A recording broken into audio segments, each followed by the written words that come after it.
Em nome do Pai, e do Filho, e do Espírito Santo. Amém.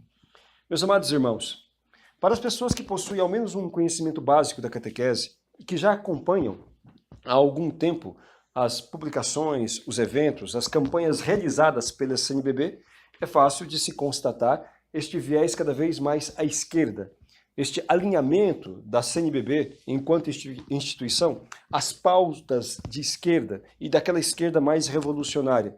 E isto se deve especialmente a um grupo de bispos atuantes, adeptos da teologia da libertação, e também de assessores destes bispos que estão ali, né, e que são fortemente militantes desta mentalidade esquerdista da teologia da libertação. Não se espanta, portanto, aqueles que sabem desta situação.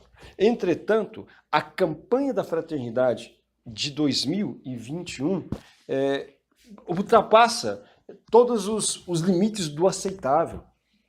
Torna-se um escárnio para nós, católicos, tamanho que é impossível não reagir de maneira mais forte ao que está sendo feito, ao engodo, à enganação que está sendo colocada para os católicos engolirem.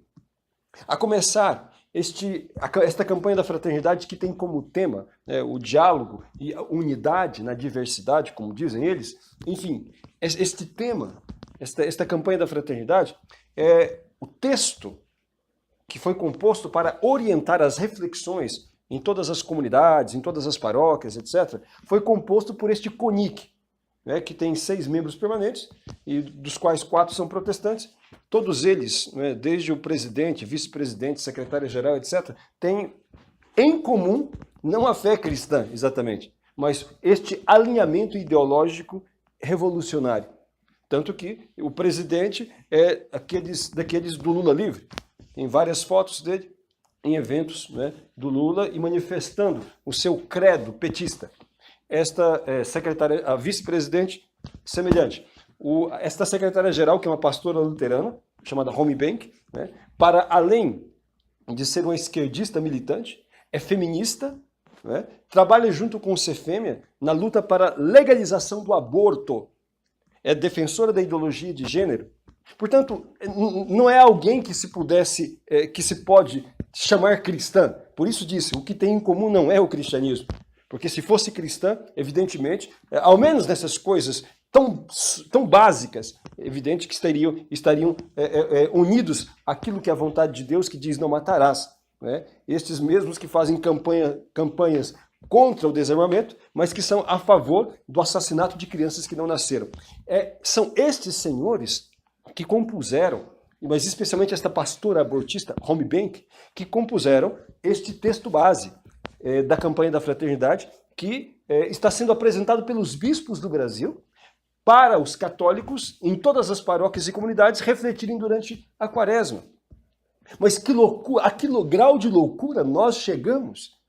Como é possível que aqueles que foram consagrados, constituídos pastores do povo de Deus, deleguem esta missão tão grave, especialmente no tempo da quaresma, que não é tempo de reflexão política, é tempo de buscar a conversão pessoal, a superação dos próprios pecados, preparando-se para a Páscoa do Senhor.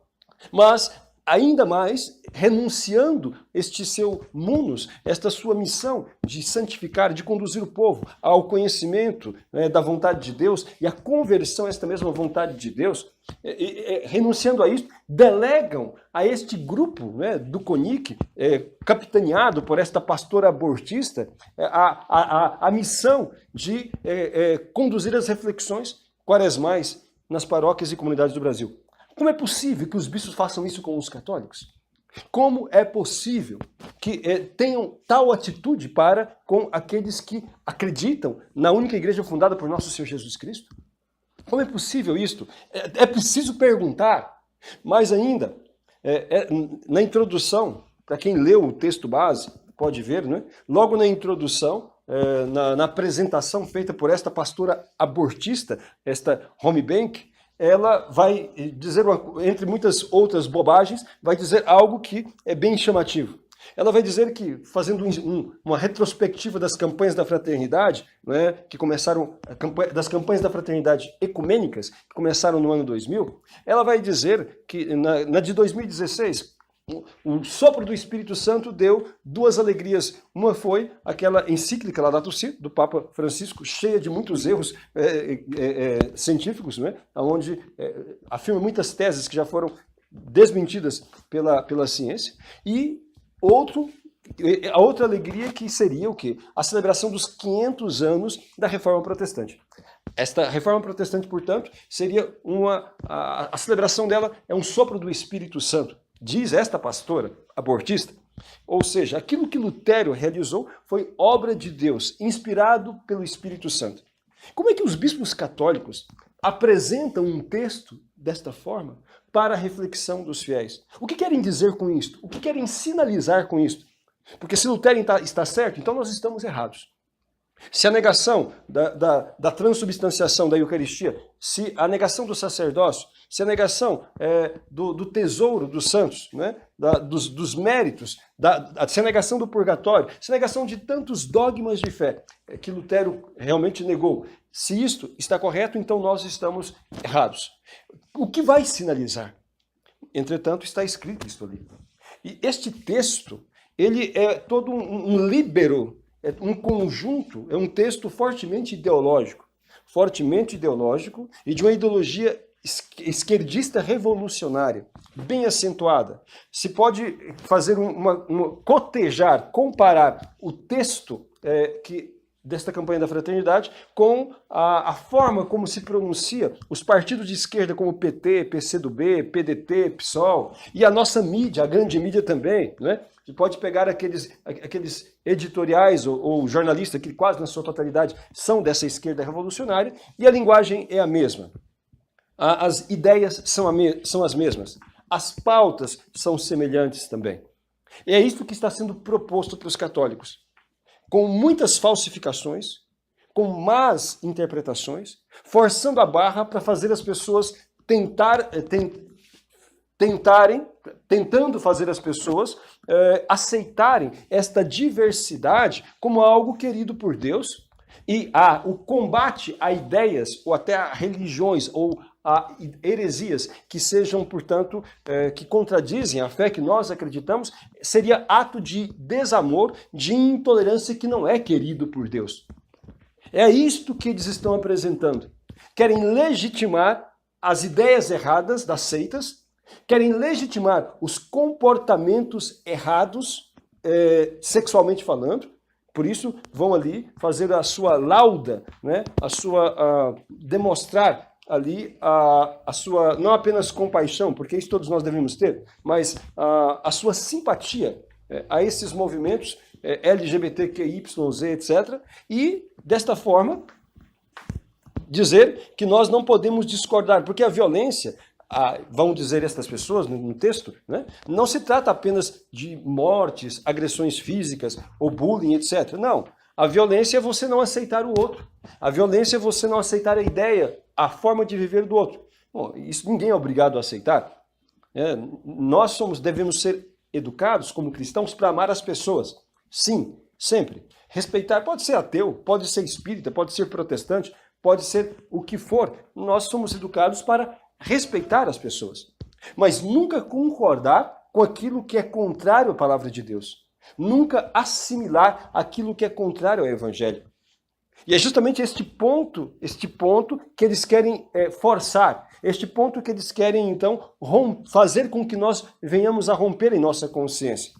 Fazer com que os católicos possam romper, de não condenar práticas que são condenadas pela palavra de Deus. Sejam práticas homossexuais, seja ideologia de gênero, seja esta mentalidade de esquerda socialista marxista. Aliás, todo o documento é escrito justamente neste viés marxista da luta de classes. Embora, aí vem a contradição, embora falem de unidade na diversidade, vão sempre suscitar aquela ideia de que existe os opressores e existe os oprimidos. E daí vão colocar negros contra brancos, homens contra mulheres, indígenas contra os brancos ou aqueles que colonizaram. Vão colocar os não gays contra os gays e assim por diante. É desta forma que eles vão trabalhando o tema, entre aspas, da unidade, o tema desta mútua aceitação, denunciando aquilo que eles consideram o lado não certo, mas o oprimido, né? Afagando sempre aqueles que consideram os injustiçados e, ao mesmo tempo, que vão ali criticando, não apenas isto, né? Tornando como demônios, tornando como que desamorosos, como inimigos do amor, aqueles que não concordam com o seu ponto de vista.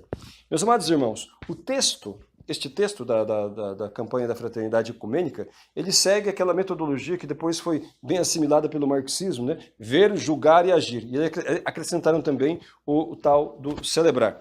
E vão dizer, ali, analisando a conjuntura, vão começar falando, como não poderia deixar de ser, sobre a atualidade, sobre a conjuntura atual do coronavírus. E onde já iniciam ali a sua grande expressão, entre aspas, de amor, né, para com o próximo, quando eles dizem que aqueles que resistiram ao isolamento, a palavra que eles usam é isolamento, o isolamento social, e que lutaram para que as igrejas estivessem abertas, né, aqueles que quiseram a prática religiosa, mesmo em meio à pandemia, são pessoas insensíveis, são negacionistas, são pessoas que não têm amor ao próximo.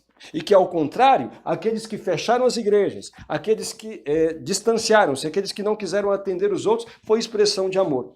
O que a gente, como católicos, precisa questionar é o seguinte: esta nunca foi a atitude da igreja.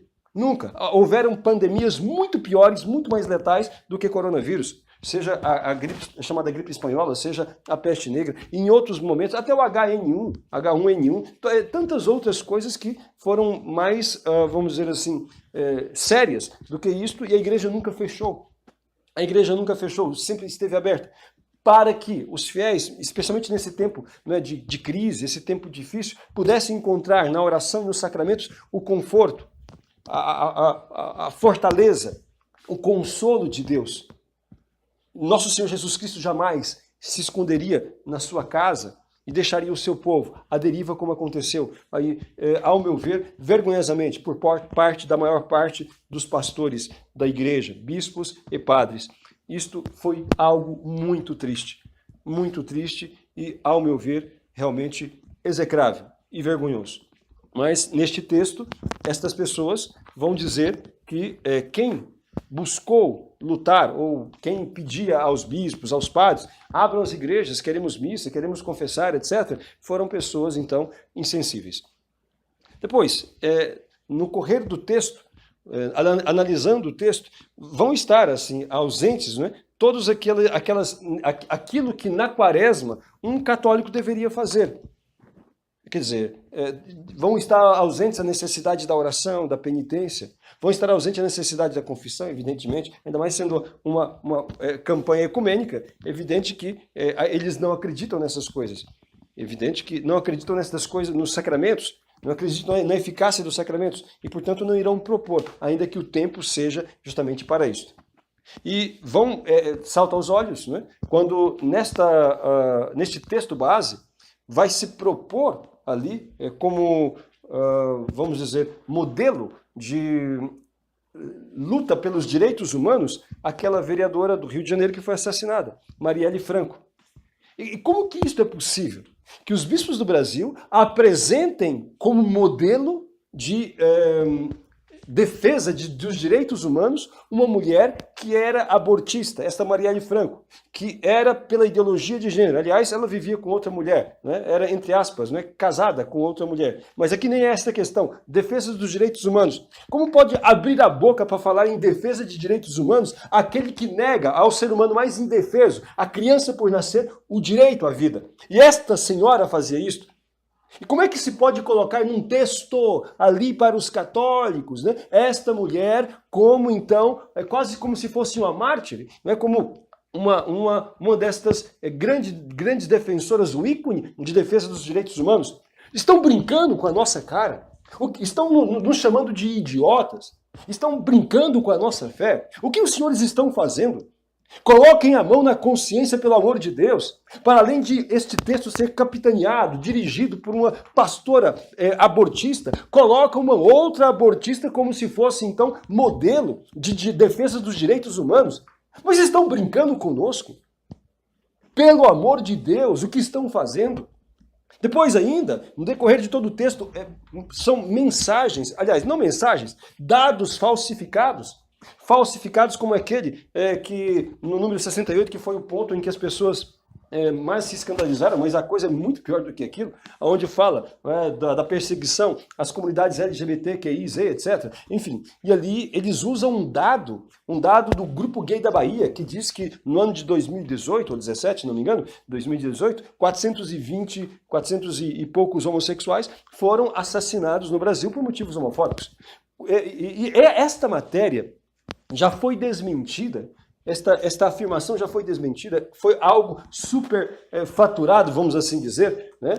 Quando se foi analisar os 420 casos, né, foram pouquíssimos cuja motivação poderia ser homofóbica. E não dizem também que boa parte daqueles que também chegaram a cometer esse crime de assassinato contra homossexuais, contra alguns travestis, foram outros homossexuais e outros travestis também.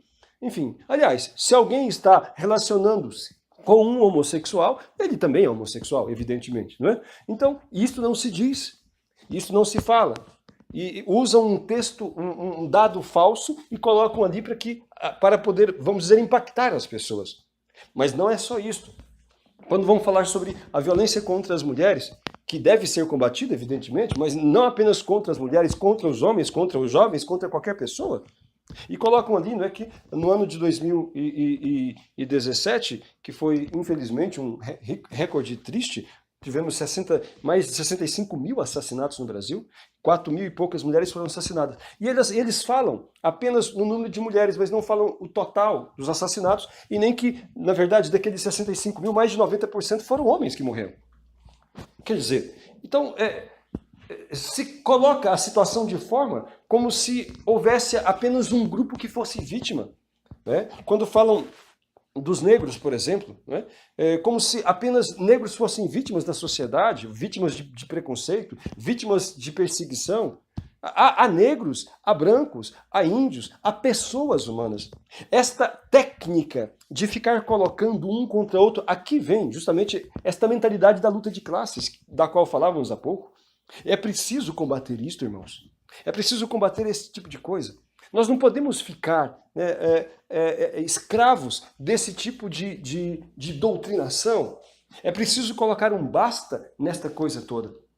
Depois, mais ainda, se percorre o texto, né, e vão ali falsificando a interpretação da palavra de Deus.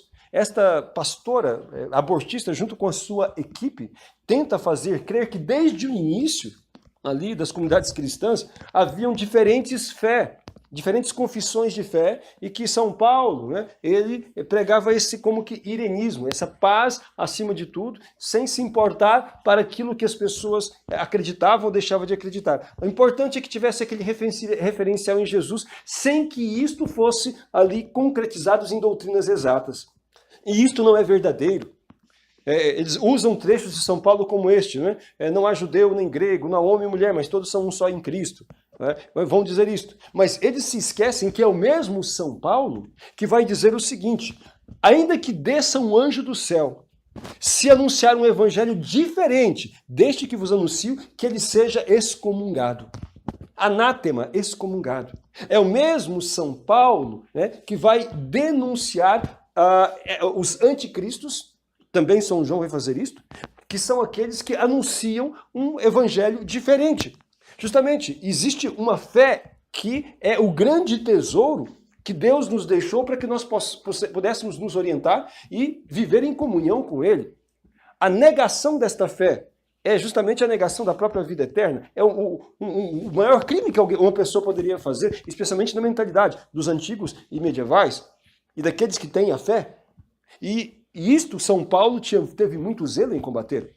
É por isso que ele vai dizer que aquelas entidades invocadas, né, nas religiões pagãs, os deuses pagãos são demônios. É isso que São Paulo vai falar. Que entra em total contradição com esta tentativa de falsificar a palavra de Deus que esse pessoal tem feito. Então, meus amados irmãos, é falsificação do início ao fim. E se eles falavam de campanha ecumênica, né? Então, se pelo menos se atessem a um tema social de relevância para todos, e onde a doutrina católica é bem clara e explícita, como por exemplo, vamos todos nos unir para combater a ideologia de gênero. Por que não fazem isso?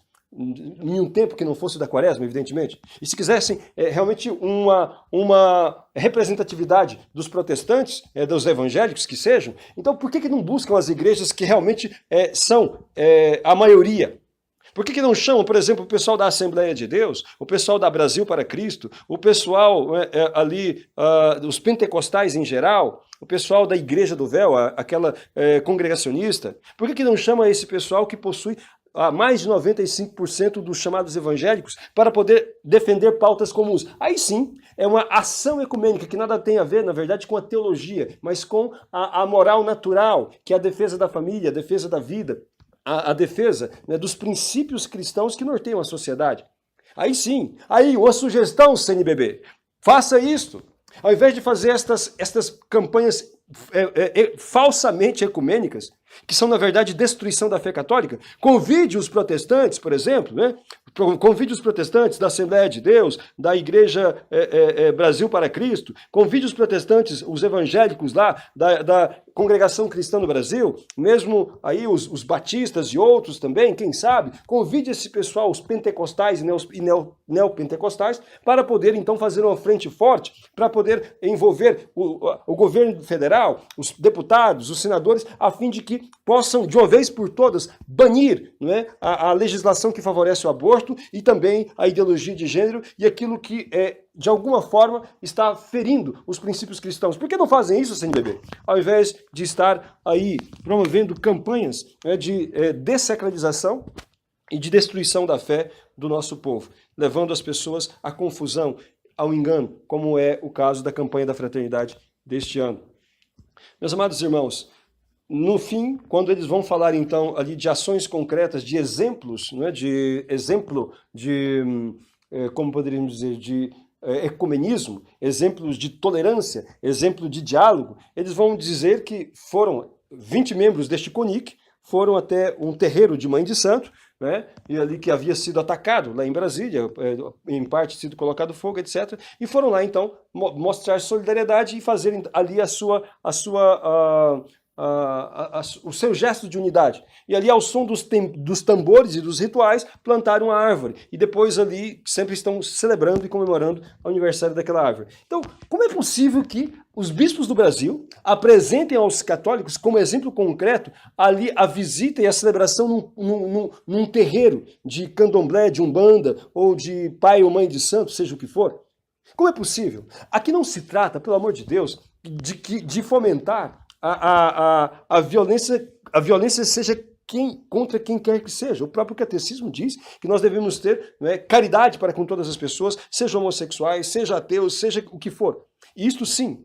Tanto que, veja, as instituições de caridade da Igreja Católica, uma Santa Casa de Misericórdia, uma creche, um asilo, um abrigo para idosos, que são cuidados pela Igreja, Sociedade São Vicente de Paulo, e assim por diante, ninguém pergunta se quem vai ser atendido é católico, se é espírito, se é isso, aquilo. Não se pergunta isso. Se é o ser humano, se atende simplesmente. Mas quando se trata de defesa dos princípios da fé, nós não podemos negar as nossas raízes nem a verdade que nos foi transmitida durante esses 2000 anos.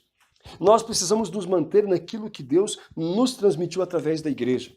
Então, meus amados irmãos, olha, é um escárnio esta campanha da Fraternidade de 2021. Há pouco aí, viram aí o senhor cardeal Odilo Scheller, o mesmo que aprovou o desfile nas escolas de samba, a introdução da imagem de Nossa Senhora, no meio lá de peitos e bundas das escolas de samba. Esse mesmo. O mesmo que nomeou o Fernando Haddad, abortista, esquerdista, né, socialista. O mesmo que fabricou os kit gays, ensinando, erotizando crianças, né, para erotizar crianças. Este mesmo Fernando Haddad foi nomeado pelo Odilo, Scheller, não é? Para conselheiro na Universidade Católica de São Paulo. Este mesmo senhor estava há pouco defendendo a CNBB, dizendo que não estão compreendendo bem, estão fazendo polêmica em torno da campanha, tem algumas coisas que a gente pode até discordar, mas afinal, isto é um dom de Deus e etc. Mas parece que esse pessoal perdeu completamente a noção da realidade. Antes, eles podiam falar o que queriam, porque não havia como os fiéis se manifestarem, mas com o advento das redes sociais, as pessoas podem, em tempo real, ter acesso às informações e saber que isto é um escárnio. Pelo amor de Deus, querem enganar a quem? Antes seria mais humilde, né? Mais verdadeiro, se dissessem, olha, nós erramos, nós não vamos mais fazer isto. Como, por exemplo, o único até agora, até o momento, espero que hajam outros, né? O bispo de Formosa, Dom Adair, né? Que disse, esqueçam esta campanha da fraternidade. Ele falou de maneira, vamos dizer assim, mais caridosa, de maneira mais velada, mas disse, esqueçam essa campanha da fraternidade, esse pessoal da teologia da libertação, né, que vai remando contra a igreja, enfim, isso não vai prevalecer, como nunca prevaleceu. Vai chegar um momento em que a igreja vai ser purificada. Mas a questão é, quantas almas vão se perder até que esta purificação se dê? É dever nosso agora, lutar pela nossa fé. Sabe? E isto, muito longe de ser, como quis sugerir o bispo, o cardeal Dom Odilo, muito longe de ser desobediência ou de ser ato de rebeldia, é um ato de amor à verdade.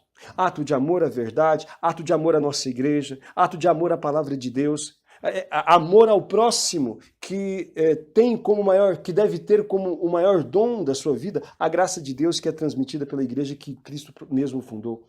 É isto, portanto, qualquer coisa que venha enganar, deturpar a verdadeira fé, precisa ser denunciado sim, precisa ser rejeitado sim. E os católicos no Brasil todo, olha, não contribuam nessa coleta que haverá em Domingo de Ramos, 28 de março. Não contribuam. Não ajudem à demolição da igreja. Não financiem estes organismos que estão na contramão daquilo que a igreja sempre ensinou. Procurem, por favor, sair deste tipo de cumplicidade. E aos padres que têm fé católica, aos bispos que têm fé católica, que conservam esta graça tão grande, não deixem entrar em suas paróquias esta abominável campanha da fraternidade. Não deixem entrar, se por uma questão de sobrevivência, se por uma questão, enfim, de momento, não acham conveniente se pronunciarem, o que creio que todos deveriam fazer, mas se por alguma razão não é justificável não se pronunciem, ao menos não deixem que os seus fiéis se contaminem com toda essa porcariada, comprando gato por lebre, recebendo todas estas reflexões como se fossem da igreja, como se fossem da católica, e não é. E por fim, irmãos, queria dizer uma coisa. Aqueles que lerem o texto irão perceber isto. Irão perceber isto, que aquelas pautas que são ali abordadas, essas pautas vão falar contra o desarmamento, como se a igreja fosse favorável ao desarmamento. A igreja não é favorável ao desarmamento. A igreja, ela diz que é lícito as pessoas terem armas para sua legítima defesa, aqueles que quiserem. Isto é lícito, a defender a si, defender as pessoas que você ama. Tá? Ninguém é obrigado, mas se a pessoa deseja, é lícito, não é imoral, não é errado. E muitas vezes é um dever até daqueles que são responsáveis, né, pela sua família, como é o caso dos pais de família, ou aqueles que são responsáveis, enfim, por pessoas, de defendê-las. Às vezes usando a força, se aqueles que estão agredindo fazem isto também. Aí, colocam ali esta pauta do desarmamento, colocam ali a violência policial todo o tempo. Eles não falam da violência dos bandidos, dos que matam, roubam, assassinam, viciam os filhos, os nossos filhos. Disso eles não falam. Falam que os policiais são muito violentos, etc. Infelizmente, há aqueles que realmente às vezes erram e exageram, existe corrupção em todo canto, no meio policial, inclusive dentro da igreja, mas não se pode generalizar e colocar a violência policial como se todos fossem adeptos disso. Então, depois, o suposto racismo estrutural, o combate às políticas aí do governo atual e assim por diante. Tudo isso faz perceber um alinhamento desta turma, né, do CONIC e desta ala esquerdista da CNBB, né, um alinhamento aos partidos de esquerda, sim, que estão falando as mesmas coisas, usando esses termos como negacionistas, como contrários à ciência, como alinhados aos racistas estruturais, eles atacam o agronegócio, eles atacam a ordem capitalista, evidentemente, como não poderia deixar de ser, atacam tudo aquilo que vamos dizer, presente, mesmo as coisas boas, na sociedade ocidental. Meus amados irmãos, como não ver nisto ali quase como um esforço de cooptar, de tentar fazer com que os católicos rejeitem as pautas conservadoras, e ao mesmo tempo tornem-se simpáticos a esta mentalidade e às pautas da esquerda revolucionária, para ver se, quem sabe, o candidato que as esquerdas lançar pode então ter algum sucesso no ano que vem, que é ano de eleições. Então, é isto. Esta mesma pastora abortista que organizou a composição do texto base, que vai servir aí para a campanha da fraternidade, ela mesma foi uma das signatárias, uma das lideranças, entre aspas, cristãs, que assinaram há poucos dias o pedido de impeachment do atual presidente. E disso se trata. Muito mais questões políticas, muito mais questões de implantação de uma revolução, que destrói os valores cristãos, do que partilha de fé ou diálogo, porque eles não querem diálogo com quem pensa diferente deles. O diálogo para eles só existe se você pensar igual a eles. Se você assumir, se você aceitar os comportamentos que eles defendem, as ideias que eles propagam. Do contrário, você é um desumano, você é um fascista, do contrário, você é um extremista e que não merece conviver no meio de gente civilizada como eles. Esta é a mentalidade que que está presente neste documento lamentável. E que todos os católicos possam protestar sim, possam falar com seus padres, falar com seus bispos e perguntar a eles com muita sinceridade: vocês vão colocar isso na nossa paróquia, na nossa diocese? Enfim, e abstenham-se de participar de qualquer coisa que tenha, enfim, que esteja orientado por esta campanha, este texto desta campanha da fraternidade. E, sobretudo, não colaborem com essa destruição da igreja, doando dinheiro para estas organizações que estão ali reunidas com esta mentalidade anticatólica. E, por fim, meus irmãos, rezemos muito, aproveitemos a quaresma e rezemos muito pelos nossos padres, bispos, pelos formadores dos seminários. Rezemos por aqueles que têm a responsabilidade de conduzir a igreja, para que se convertam e cumpram o seu papel. Ou então deixem a igreja de Deus em paz, para aqueles que têm fé católica, para aqueles que acreditam no que a igreja ensina, e de forma que o povo possa ser conduzido ao céu, de acordo com aquilo que Jesus ensinou e os apóstolos transmitiram, e do que depende a nossa santificação e nossa salvação. Que a Santíssima Virgem nos ajude e nos abençoe nesses tempos difíceis, onde nós, sem perdermos a caridade e sem perdermos a verdade, possamos então continuar caminhando rumo àquilo que Deus nos chama, a salvação eterna. Louvado seja nosso Senhor Jesus Cristo.